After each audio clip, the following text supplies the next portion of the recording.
किया, सड़कें ब्लॉक की, क्या आप समझती है ये सही है? क्योंकि एनफोर्समेंट डायरेक्टरेट जो है एक ही केस वो इन्वेस्टिगेट नहीं कर रहे हैं, उनके पास बहुत सारे केसेस हैं। तो इस तरह का जो बीजेपी भी एलिगेशन लगा रही है कि इसको एक पॉलिटिकल इवेंट बनाया गया, तो आप इसको कैसे देखती हैं?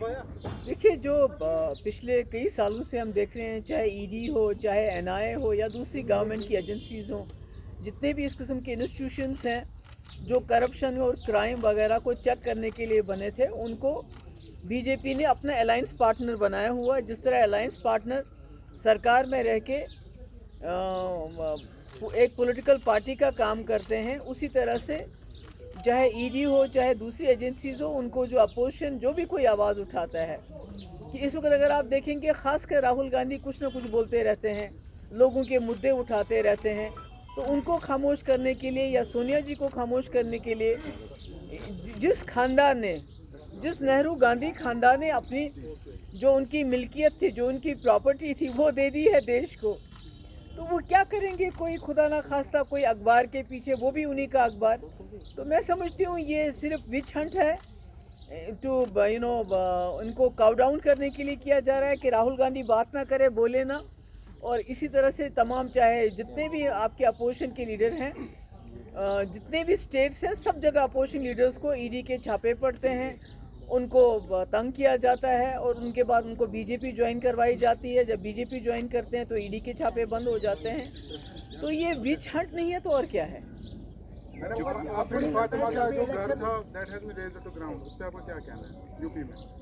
देखिए, जो हिंदुस्तान है ये पूरी दुनिया में माना जाता था भाईचारे के लिए, सेकुलरिज्म के लिए, डेमोक्रेसी के लिए, मगर बीजेपी ने सबका बेड़ा गर्क कर दिया है।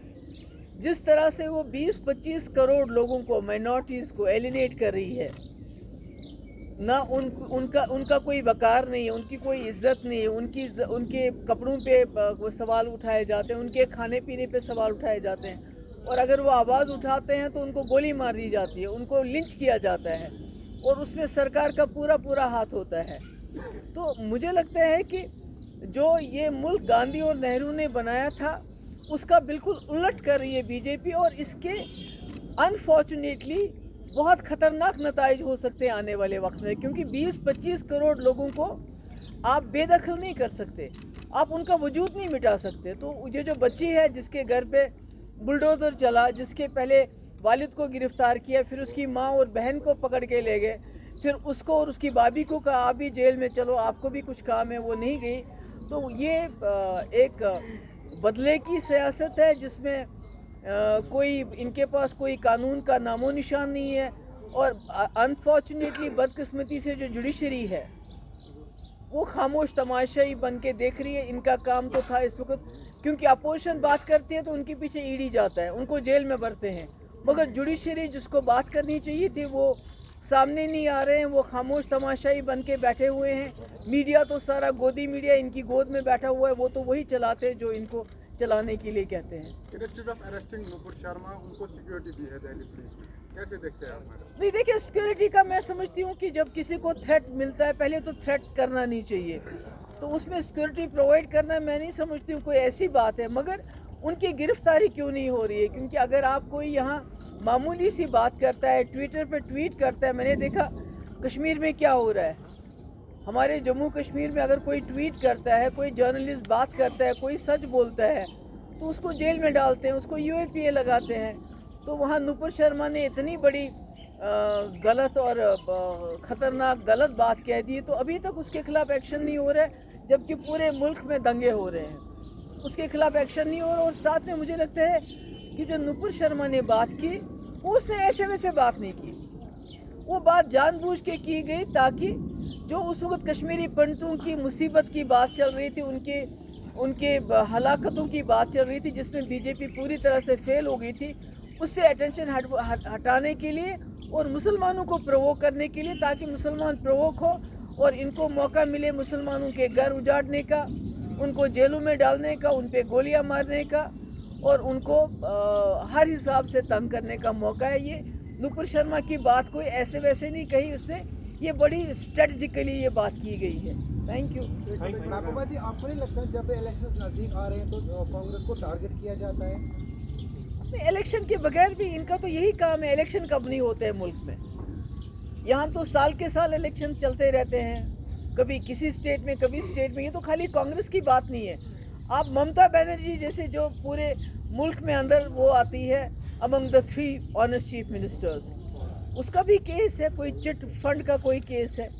आपका वहाँ का केरला का चीफ मिनिस्टर है जो सबसे ज़्यादा गरीब है अकाउंट्स में, उसके खिलाफ केस है। तो ये इन्होंने छोड़ा किसको है?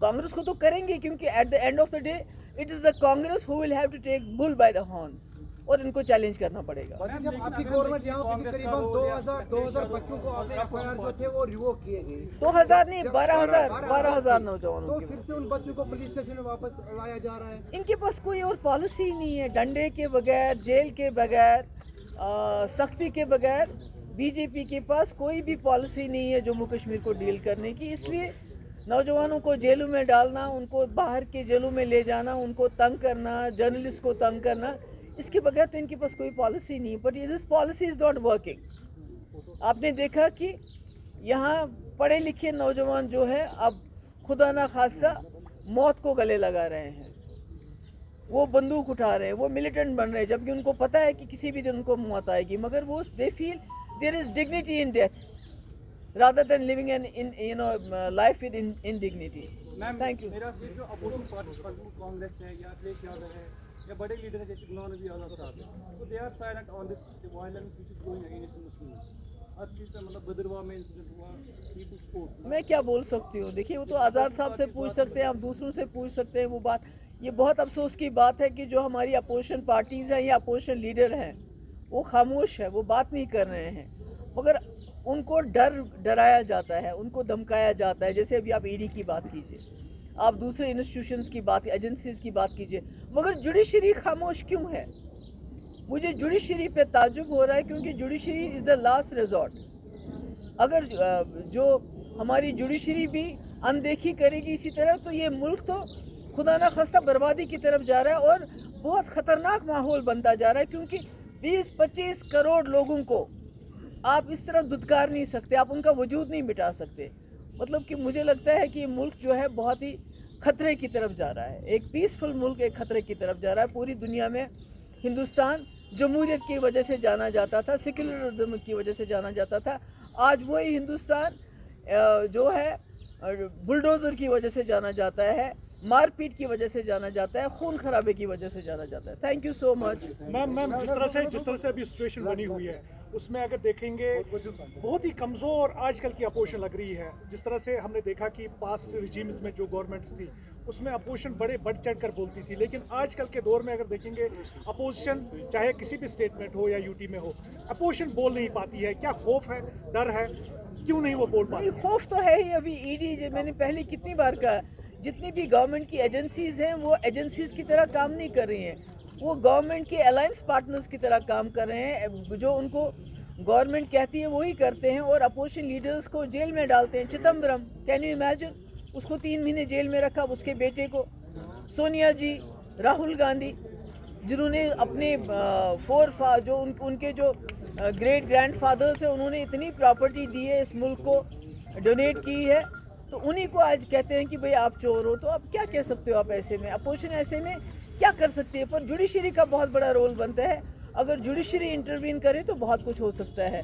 मगर मुझे लगता है जुडिशरी में भी हमारे जज जो हैं, कहीं ना कहीं जो मॉर्निंग वॉक के लिए एक बार गए थे, तो उनका बाद में खुदा ना खास्ता क्या हशर हुआ था, तो शायद उन पे भी दबाव होगा किसी किस्म का, मुझे मालूम नहीं। मैडम, मुझे वहाँ पे मैं एक चीज़ ऐड करना, आप कह रही है कि वो डर रहे, ईडी का डर है। जब इंसान अपनी जगह साफ होगा, कुछ करप्शन नहीं किया होगा, तो डर किस चीज़ का? अरे ममता बनर्जी ने कौन सी करप्शन की है बताओ? नायलन चप्पल पहन के वो 1-2 कमरों में रहती है, कौन सी करप्शन की है? यहाँ जो हमारे लीडर हैं इनके, वो तो दिन में 10-10 ड्रेसेस बदलते हैं, 4-4 लाख के कपड़े पहनते हैं। उन्होंने करप्शन नहीं किया तो उसने करप्शन किया। मैम लास्ट में जो पहले मैंने सवाल पूछा था, वो जो आज प्रोटेस्ट हुआ, इज़ दैट ओके? बिकॉज आपने सारे सवालों का जवाब दिया। जो कांग्रेस की तरफ से आज प्रोटेस्ट हुआ, इज़ दैट ओके कि ठीक है, क्योंकि एनफोर्समेंट डायरेक्टरेट, जैसे मैंने बताया कि एक ही केस वो इन्वेस्टिगेट नहीं कर रहे, उनके पास मल्टीपल केसेस होते हैं। नहीं, मैं तो कह रही हूँ ना कि जिस खानदान ने अपनी इतनी दौलत लुटा दी हो इस मुल्क के लिए, आज उसी खानदान को ये कहते हैं कि भाई तुमने करप्शन किया, वो भी उस अखबार के लिए जो उनका अखबार था, जो उसको जवाहरलाल नेहरू ने शुरू किया। ये विच हट है और इसके खिलाफ अगर लोग, मैं कहती हूँ कि इसी के लिए नहीं बल्कि बाकी जो मुद्दे हैं हमारे, जैसे आज माइनॉरिटीज़ पे बुलडोजर चल रहा है, सब मुद्दों पे अपोजिशन को आना चाहिए और सड़कों पे आना चाहिए।